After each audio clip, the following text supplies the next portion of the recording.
ప్రపంచ చమురు జీవనాడి హెర్ముజ్ జలసంధిని తెరిచేందుకు అమెరికా కీలక పోరును మొదలుపెట్టేసింది. ఇందుకోసం తీర ప్రాంతాల్లో ఇరాన్ మోహరించిన క్షిపణి లాంచర్లు, డ్రోన్లు, బోట్లు వంటి లక్ష్యాలను ఛేదించేందుకు తక్కువ ఎత్తులో ఎగిరే అపాచీ అటాక్ హెలికాప్టర్లు, తక్కువ ఎత్తులో ఎగిరేటువంటి విమానాలని రంగంలోకి దించింది.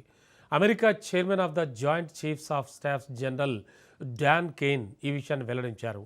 హెర్ముజ్ జలసంధిలో ఇరాన్ సీమైన్స్, బోట్స్, మిసైల్స్ నుంచి ఎదురయ్యే ప్రమాదాలను అరికెట్టేందుకు ఈ ఆపరేషన్ ప్రారంభించారు. ఈ ప్రాంతాన్ని దిగ్బంధిస్తూ ఇరాన్ పెట్టిన ఉచ్చులను పూర్తిగా తొలగించడానికి వారానికి పైగా సమయం పడుతుందని అధికారులు చెబుతున్నారు. ఈ జలసంధి మూసివేతతో చమురు ధరలు $119 తాకాయి.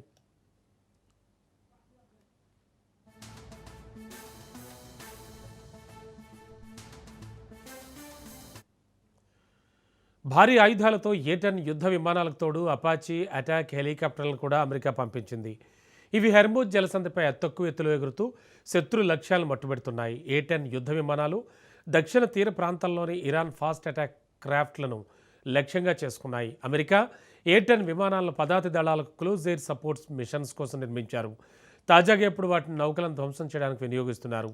దీని ముక్కుపై 30 mm గన్ ఉండగా రెక్కలపై బాంబులు అమర్చుంటాయి. అమెరికా ఏ-10 విమానాలు జోర్డాన్ కేంద్రంగా ఉన్నాయి. వీటిని గతంలో ఐసిస్పై ఆపరేషన్లకు వాడారు.